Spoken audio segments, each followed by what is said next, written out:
Hey everyone, and welcome to Star Wars and Snacks. I am your host, Katie Thompson. So excited to be here. I have been looking forward to this live stream since our last one 2 weeks ago.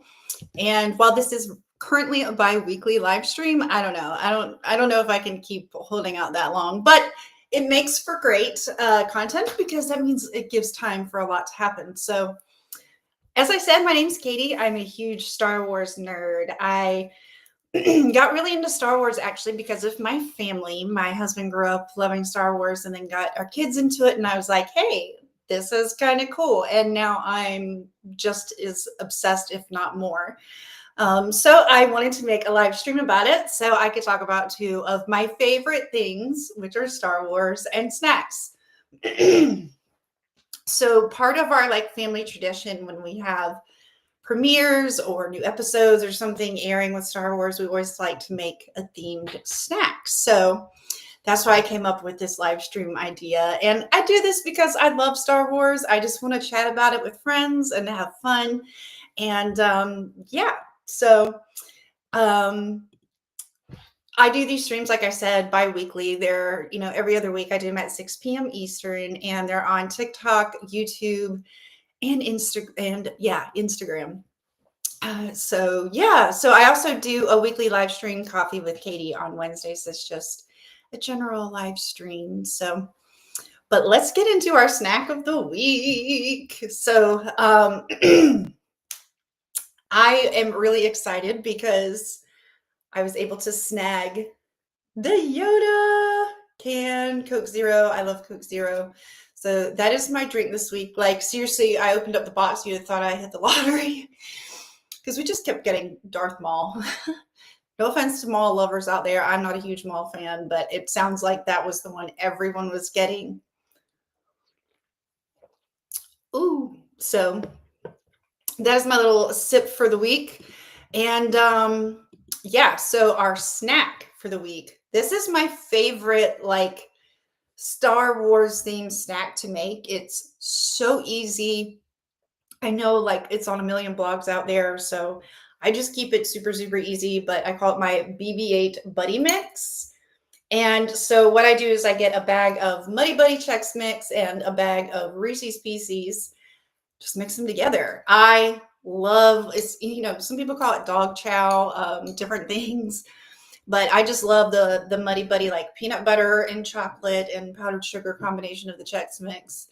Add the Reese's Pieces. Oh, it's so good. So this is going to be my dinner tonight. But if I can't think of anything or I just need something quick, a quick snack for a Star Wars night, that's my go-to.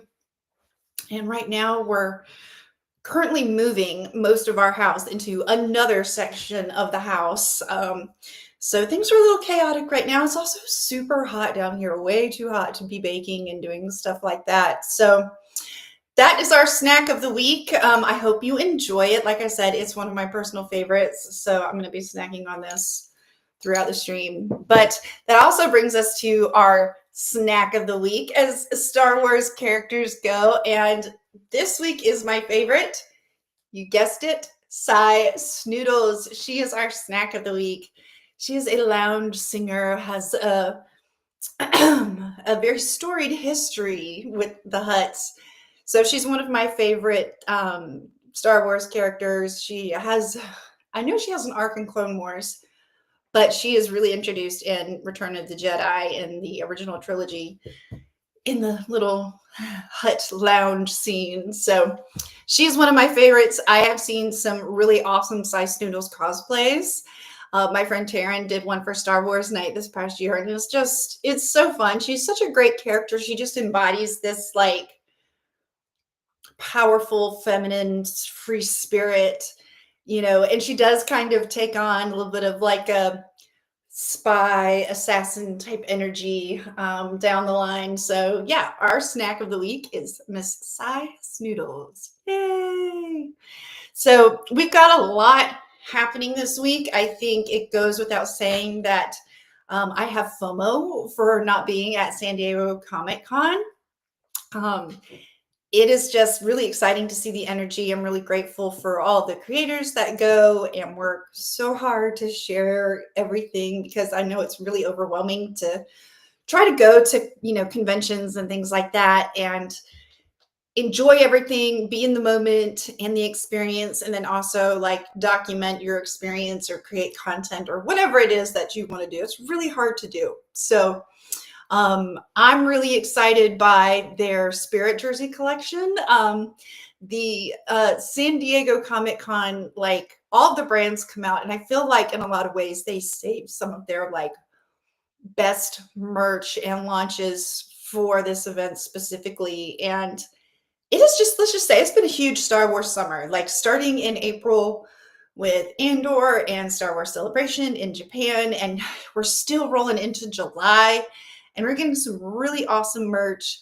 I'm a huge fan of Girls Crew. I'm actually wearing a lot of their jewelry right now, and their their new Star Wars like Rebel sets, earring sets are so pretty. I love them because it's like subtle Star Wars merch, but it's so pretty and glittery and shiny and very girly and feminine. So they have some really cool stuff. But yeah, Spirit Jersey, they dropped an amazing Star Wars collection for San Diego Comic Con.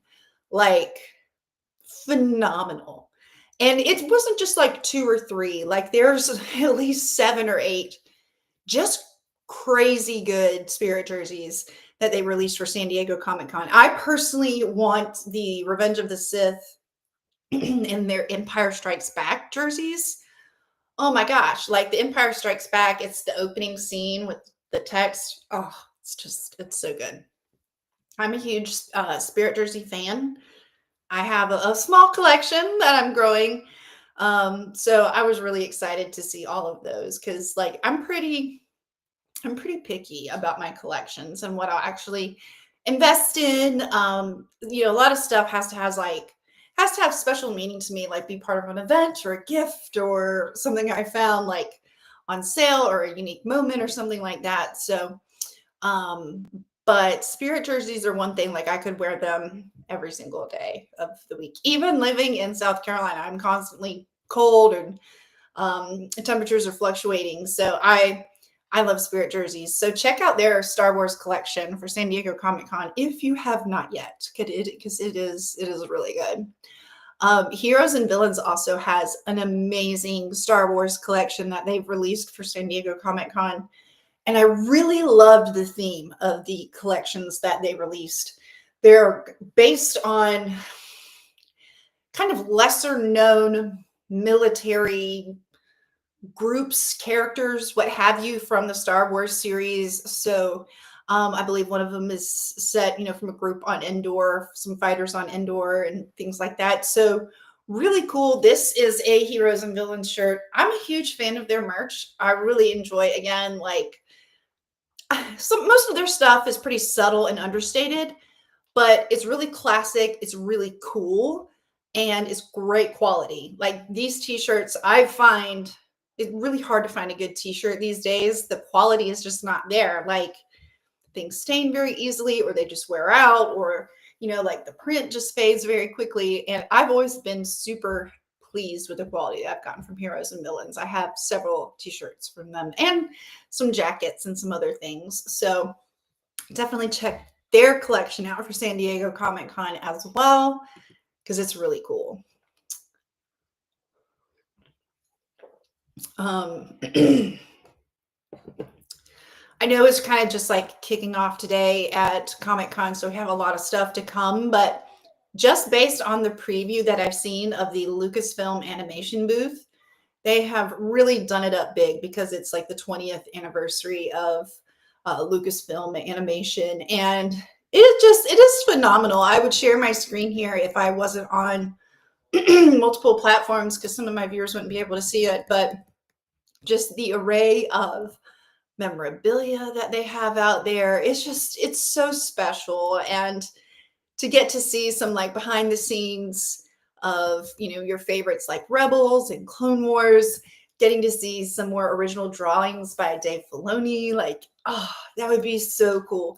And of course they're really pushing hard the upcoming Maul series, animated series that is coming out, and it's Star Wars Maul Shadow Lord. But yeah, it looks like they've got stuff from the Bad Batch, Tales of the Underworld, Tales of the Empire, all kinds of stuff there. So I hope if you're there at Comic-Con, you get to go to the animation booth and check it out. And I also just want to say, like, as far as Star Wars is concerned, thinking back to even like Star Wars Celebration in Japan in April, being able to be a part of these events and to have access to these exclusive drops and being able to see virtual tours of these booths, I just am so grateful and really appreciative, because I feel like Star Wars as a brand has been really like proactive about being accessible and being very interactive and seeing the value of technology and community and connection online. You know, I wish that I could be there in person. There are many people like me that wish that they could be there in person and can't for various reasons. So it's really amazing that we live in this day and age and can have this technology and access to be able to experience these things and see some of the cool, you know, you can't beat seeing something in person, but at least it's still cool to get a view of the booth and the different exhibits and stuff that they have there. So I'm really grateful for that. And I hope everyone that's at Comic-Con has a very safe and wonderful weekend. I will be following very happily, and can't wait to see like what drops, what comes out. And yeah, so not right. How are we doing? How are we doing? So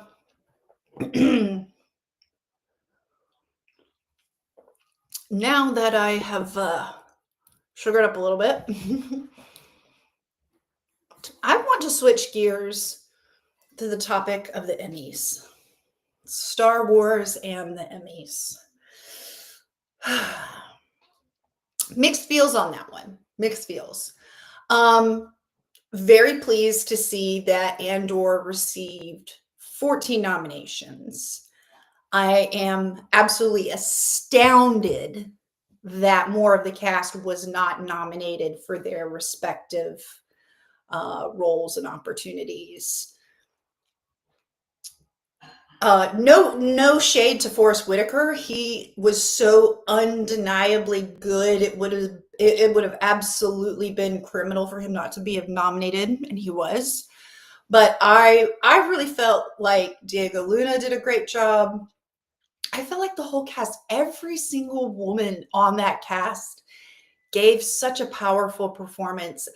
And so I really can't believe that, you know, really no one else got nominated for an acting. I mean, it's just kind of shocking. So on that note, I also want to bring up that The Acolyte, love it or hate it. I know we have a lot of mixed feels out there. I personally love it. I thought it was a phenomenal creative series. I thought it was a great story I wanted to see more of. I thought it was beautifully done, and it only received one nomination for sound editing for the episode of Night, which is one of the most powerful episodes in the Star Wars universe, I think. Very dark, very action-packed, but very deserving of that nomination. But that being the only Emmy nomination that The Acolyte received, again, doesn't make any sense, because there were, again, some phenomenal performances and really things such as costuming and design and things like that. I was shocked to see that it was not nominated for more, considered for more. And I wonder how much of the public reception of that was, and I'm going to get to that in a point, but that also brings me to Skeleton Crew. While I know that was a show primarily geared towards younger audiences, more children's based, it was still a phenomenal series. Jude Law did a great job. Those child actors did a fantastic job. Like, it was so well produced, well designed. I'm actually rewatching it now and watched the episode No Friends Again last night, and that is again one of the more powerful episodes in the Star Wars universe that you could possibly watch and tune into. So was just surprised that it wasn't nominated for more. Jude Law wasn't recognized for his performance in that. It was really good. But this brings me to the conversation that I want to have about science fiction and the respectability of the genre and how I feel like it is still fighting for a place of recognition among other genres like comedy, like drama. I think we've come a long way. But again, I just feel like the Star Wars series, the television series that they put out last year were really just across the board so good. I was again grateful to see the recognition that Andor got, but would have loved to seen more nominations for acting and for the cast. That being said, one of my favorite shows of last year was also Agatha All Along, and the costuming on that show was phenomenal. And then Andor's costuming, oh my gosh. So at least those two shows were both nominated in costuming design. I do not envy whoever has to decide who wins in that one. I genuinely want them both to win. Like, I could not pick one over the other. They were just both so awesome. So I was excited to see that. That made me really happy. So I'll end that conversation on a happy note. Really happy to see that, the work of the costuming department and just the hours and time and energy that they put into every last detail. Mon Mothma's wardrobe for season 2 of Andor, just jaw-dropping every time, immaculate, every scene. So I'm really excited to see who ends up winning. I hope it's either Agatha or Andor goes home with the Emmy. So other things that I've got going on. As I said, I'm rewatching Skeleton Crew right now, but I just also finished a rewatch of the Ahsoka live action season 1, and I had some thoughts about Senator Ziono. He was so resistant to Hera, of course, taking off, using Republic resources on a mission that they couldn't really explain or didn't really make a whole lot of sense, or, was against this kind of elusive threat of Thrawn coming back from the abyss.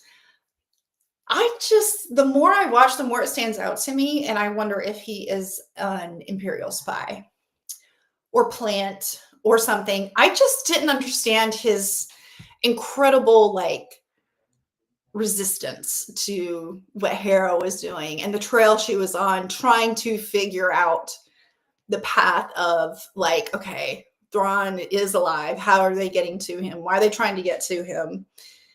Can he come back? What does that mean? The Empire is back. And so, yeah, that's one of my theories I'd like to see in season 2, to see what happens if Senator Ziono comes out as a Imperial spy. But I'm actually, for books, I am still listening to Trials of the Jedi, and I'm getting to the point, it's been hard to put down the entire time. I'm listening on audiobooks, but I'm down to the last 7 hours, and oh my gosh, every single scene is so gripping, and you're just at that point where, things are about to really go off. And so I really need to finish. I think I'm going to go ahead and designate my next episode as a review and chat of Trials of the Jedi. I'm going to go ahead and prepare for that. So if you haven't read it yet and would like to follow along with that conversation, maybe go ahead and read it. This is your 2-week warning to get it read or listened to. But it's just been so good. But I feel like I need to hurry up and finish it, because some of my favorite podcasts and other Star Wars creators are already putting out their reviews and things, and I don't want it to get spoiled. And so I need to just go ahead and finish it so it doesn't get spoiled for me. But that's what I'm still listening to. I also, in the last stream, had a suggestion of creating a book club which I love that idea. But I know there's a couple of Star Wars book clubs out there right now. That being said, I would like to read along with some of y'all. So if there's something that you'd like to recommend for us or me to read next, please let me know. I have a lot of options. I'm very grateful that the Libby app exists. So lots of options with audiobooks. But I also have some hardcover, like real books, I guess. That's not the right way to put it, but some actual physical books. There you go. To read as well. So any suggestions? What should we read next? Let me know. Let me know. In other news, time out. We're back. Sorry about that. As you can see, I'm in my new studio space. I think my last live stream, I was still tucked away in a corner in the blue room, and now I'm in my studio, but I need suggestions on display. So I have a desk and I have a couple of items out now, but it's very temporary because I obviously need some shelving. I like to have some more stuff out on display, and then I have some larger items that don't really fit on a desktop. So any suggestions would be welcome. I do know that like I want kind of one bigger shelf over my desk. I have some smaller shelves that I'm going to like put on the walls, but yeah, I would love to see what your setup is. I know like the big thing is to go for like the white bookshelves and the lights, and it looks so good, but I really love my pink walls and want to like highlight that aspect of it. It just feels like very much me and my personality within the Star Wars community. So I'm thinking about some like iridescent like shelving. I already have some like LED lights and might get some lighted curtains, but yeah. So any tips or suggestions? One thing that I find a struggle with are figures that aren't in like boxes but are like freestanding. I walk like an elephant, which doesn't surprise me because when you can't always feel your feet, you can't always make them walk softly. So I have a problem with figures, like shaking and, just kind of moving or whatever on my desk. I might maybe some like double-sided tape or that sticky tack. I mean, I don't know if I'm making up that name, but that just like sticky putty stuff that you would put on posters and put on your walls in elementary school and stuff like that. That might be a good way to go. Tips welcome. So let's see how we are doing. We are doing good. Ooh.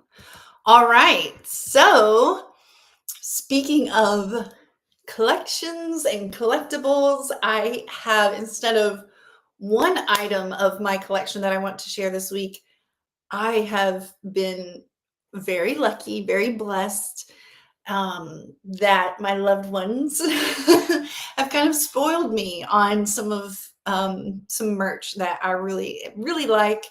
I've also now have a Funko Pop collection after saying for the longest time that they were not my thing and I was not into them. All you got to do is put Hera Syndulla and Chop in front of me. And there you go. I now have Funko Pops. So we also like finally went into our local GameStop. I had never been in a GameStop, so I didn't know how awesome they were, and I didn't realize that they carried, collectibles and posters and things like much more than, gaming culture related rather than just strictly gaming and, equipment and things like that. So I'm really excited to show some of my pieces that I got. So these first two were actually surprises. And I was looking around the store and like had taken a picture of these to share on Threads because I had loved them so much. But check out these Ahsoka and Grogu Star Wars pins. This is a set of 4 and got a pretty good deal on them too. That's the other great thing about GameStop is if you become a member, you get even more discounts. So we became members because of course. But I really love these, and I went to get in the car and Joseph had purchased these for me and had these in there waiting on me. So that was a really sweet surprise. And next to that was also this awesome retro Ahsoka figure. I love the retro style and the retro vibe. I love the, Kenner figures. I just like the way they look in the packaging. I did leave that on. I don't know how I'm going to deal with that. But this was also in there waiting on me because I love Ahsoka. And just thank you, Joe. That was really sweet. But I went in and looked around at some things myself. And I mentioned the Funko Pops. Had never really been into them. I don't know why. They just weren't my thing. But first I found Hera Syndulla. So obviously she is coming home. There's no way that I was leaving her there. And then Joseph walks up. If you get Hera, you got to get Chop, right? So got Hera and Chop.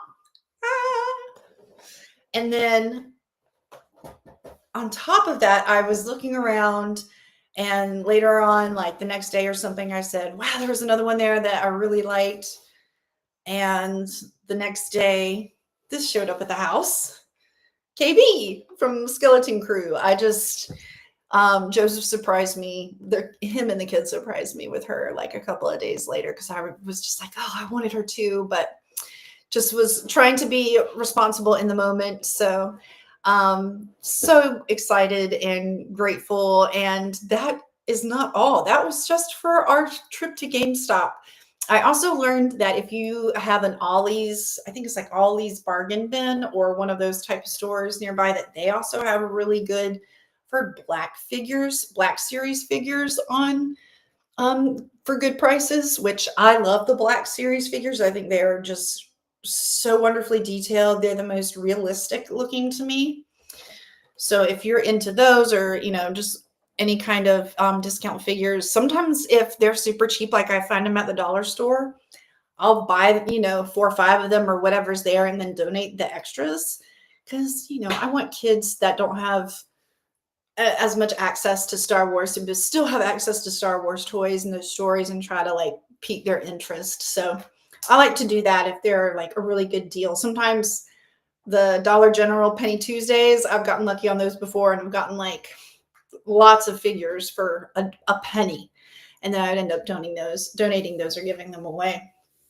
But on top of my GameStop haul, I also was spoiled by our local public library. If you are not a member of your local public library, what are you doing?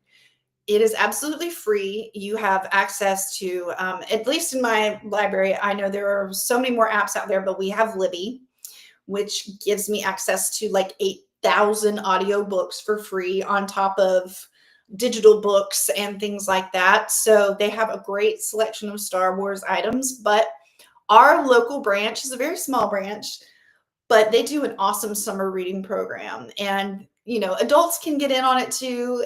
But usually they just do like prizes for the kids, and they do a book fair at the end and a fun little party for everyone that meets their goal. But this year they were so kind enough to have some prizes for adults as well. So I forgot to grab it before the live, but I got a really cool t-shirt that says "Read.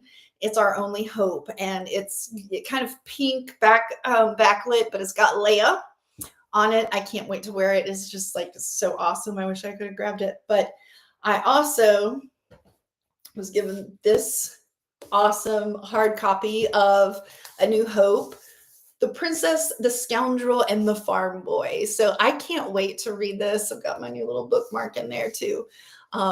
If you've read this, let me know your thoughts. I'd love to hear or see your reviews if you've posted them online. So this might be the next Star Wars book that I read. I don't know. I typically like to listen to audiobooks, but I figure I might give this one a shot. But so grateful to our local librarian. She is a big Disney fan like I am, and she also knows that I love Star Wars. So she made sure there were plenty of Star Wars prizes for adults and kids this year. I just thought it was so thoughtful of her. And then also we had to go back today because My son did not go with us the first time, and he cashed in his summer reading points for these two little figures. And he is so sweet. I didn't realize he was going to do this. I came in here and he had sat them down on my desk for, I don't know, for me to look at. Sometimes he likes to let me borrow figures and put them on my, keep them on my desk as long as he can pick them up and play with them and do whatever he wants with them. But I just thought that was really sweet. But just love our local library, love how much they're giving back to the community. And sometimes living in a small town can be helpful because you do really know your neighbors, and especially the ones that go above and beyond for your kids and for creativity and reading. You can't ask for more. So I had a really good week for adding to my Star Wars collection. So we shall see. Maybe next time I'll share something that I already have. Hopefully, maybe I'll have some shelves up and can kind of show some of that. You can also see my little loft cat. And then back there, the little candy corn loft cat. Gosh, that was something else. I was so glad when they put those online last year. I was going to be devastated if I could not find the loft cat, the candy corn loft cat. So yeah, so that's what's been going on here, Like I said, I'm still rewatching Skeleton Crew. I'm listening to Trials of the Jedi. And I think next live stream, we're going to be focusing mostly on Trials of the Jedi. But I would like to do a watch along. Maybe is there something in particular you would like to watch along or suggest? Like I said, you can't stream movies on your stream. There's a lot of copyright issues, but we can sit down and watch together. And, I have some fun one-liners. I think I'm funny. I might not be, but oh well. Try anyways. So if there's an episode or a movie or something like that, like I said, we'll probably have to keep it under an hour. So maybe an animated episode or something like that. Oh, the first episode of Bad Batch. That's one of my favorites. Maybe that will be something we do a watch along of. But anyways, would love to hear from you and your suggestions. And yeah, so my next Star Wars and Snacks stream is going to be Thursday, August 7th at 6 p.m. Eastern. Again, it's going to be all about Trials of the Jedi, I think, and probably what we are, what is revealed here at San Diego Comic-Con. I'm so excited that George Lucas is making his first ever appearance there, which kind of blows my mind, but it also very much tracks. So that seems really exciting and really special. So hopefully we'll get some good news out of this. It's always a good day when there's Star Wars involved, right? So if you'd like to follow me along on my socials, I'm at electric_Katie on Instagram, TikTok, YouTube, Threads. You can find me on Threads. Lots of Star Wars friends on Threads. My website is ktthompson.com. I occasionally share some reviews and things like that there on my blog. I'm also an artist, so if you would like to check out my studio, that's at blackswamp.co. So may the Force be with you. Thank you so much for joining me this week. I look forward to next time, and we'll see you then. Bye.